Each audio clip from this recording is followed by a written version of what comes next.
ایک ملک ہے ملائیشیا، سنا ہے نام آپ حضرات نے؟ ملائیشیا میں کوئی جماعت نہیں گئی کلمہ پڑھانے کے لیے، فوجی نہیں گئے، سارا ملک مسلمان ہو گیا۔ کیسے مسلمان ہوا؟ دو صحابی تھے، ان کا کام نہیں چلتا تھا، ان کی دکان تھی طائف میں، کاروبار نہیں چلتا تھا۔ دونوں نے ارادہ کیا، کہنے لگے یہاں کام نہیں چلتا، جگہ بدل نہ لیں؟ کہا بدل لیتے ہیں۔ ڈھونڈتے ڈھونڈتے ان کا خیال بنا کہ ملائیشیا میں چل کے دکان کرتے، اس ملک کے اندر آ گئے۔ یہاں دو صحابہ نے دکان ڈالی، سودا بھی کھرا دیتے، بات بھی کھری کرتے، دلوں میں بھی سچ تھا، زبانوں پہ بھی کاروبار کرنے آئے، کاروبار، زبان بھی سچی، دل بھی سچا، بات بھی سچی۔ جو آدمی آتا اس سے محبت کرتے، اس کو کہتے یہ سودا جتنا تو لینے آیا اس سے تھوڑا بھی لے گا تو تیرا کام چل جائے گا۔ لوگ سمجھنے لگے یہ خیر خواہ ہے۔ ایک دن کے اندر 5 وقت وہ دکان بند بھی ہوتی، وہ بند کر کے دکان نماز پڑھنے جاتے، کہتے ہیں جب واپس آتے تو دکان کے باہر لائن لگی ہوتی، سودا خریدنے والوں کی لائن لگی ہوتی، لوگ کہتے ہیں کہیں اور سے نہیں لینا، انہی سے لینا ہے۔ یہ بات سچی کرتے ہیں، بھلے کی کرتے ہیں، خیر کی کرتے ہیں۔ جو آدمی اپنے گھر میں کوئی کام کرانا چاہتا پہلے ان دکانداروں سے جا کے مشورہ لیتا، کہتا بھائی یہ چیز مجھے چاہیے، میرے گھر کے اندر کتنی لوں تو کام چلے گا، کیا کروں؟ دکان، ان 2 رات کی دکان، او بھائی دکان پہ بیٹھے ہیں صحابہ، لوگ مشورہ لیتے، وہ مشورہ دیتے، لوگ ان سے سوال پوچھتے، وہ جواب دیتے، انہیں سودا دیتے، بات چیت ہوتی۔ لوگ ان سے پوچھتے ہم نے تو دھرتی دیکھی ہے، تم جیسے نہیں دیکھے، ہم نے زمانہ دیکھا ہے، بڑی بڑی دکانوں پہ گئے ہیں، تم جیسے نہیں دیکھے، تم کون ہو؟ اسے ابھی ایک دوسرے کا منہ دیکھتے اور دیکھ کے کہتے ہم کون ہیں؟ تم نے ابھی ابو بکر صدیق کو نہیں دیکھا۔ ہم کون ہیں؟ تم نے ابھی عمر فاروق کو نہیں دیکھا۔ ہم کون ہیں؟ ابھی تو تم نے عثمان غنی کو نہیں دیکھا۔ ہم کون ہیں؟ ابھی تم نے علی ابن ابی طالب کو نہیں دیکھا۔ اور فرمایا ہم تو نوکر ہیں، ابھی تم نے محمد عربی کو نہیں دیکھا۔ کہتے ابھی تم نے دیکھا ہی کہاں ہے؟ ابھی ہم نے ہمارے محبوب کو دیکھا نہیں۔ وہ کہتے تم ہو کون؟ تعارف تو کراؤ۔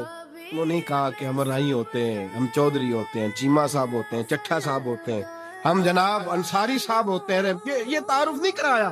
کہا تم کون ہو؟ کہنے لگے ہمارا تعارف یہ ہے کہ ہم محمدی ہوتے ہیں، ہمارا تعارف یہ ہے کہ ہم مسلم ہوتے ہیں، ہم مومن ہوتے ہیں، ہم حضور کا کلمہ پڑھنے والے ہوتے ہیں۔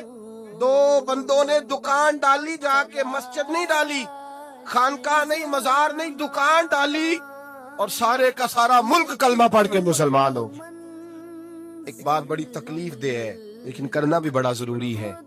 مسلمان کو جب بھی نقصان پہنچا ہے، پہلے اندر سے غدار بکے ہیں، لوگوں نے ایمان بیچا ہے، لوگوں نے ایمان بیچا ہے۔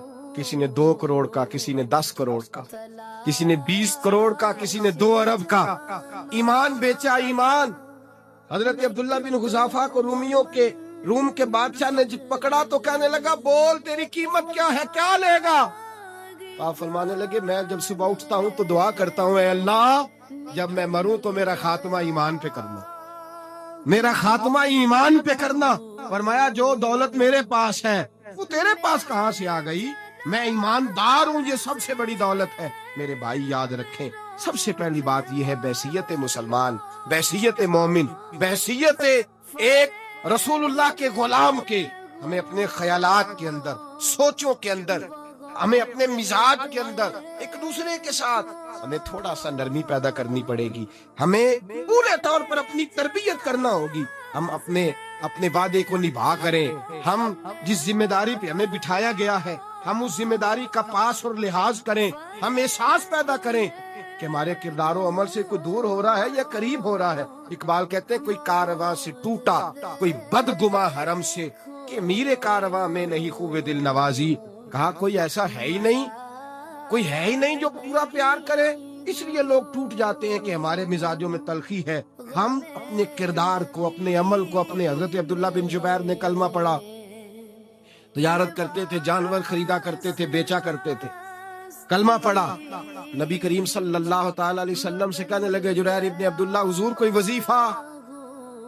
تو میرے حبیب نے فرمایا ہر بندے کی خیر خواہی کرنی، کسی کا نفع کرنے کی کوشش کرنی، کسی کا بھلا کرنے کی کوشش، سوچنا تیری طرف سے کسی کو فائدہ، ایسا شجر سایہ دار بننا کہ کوئی آئے تو پھل کھائے،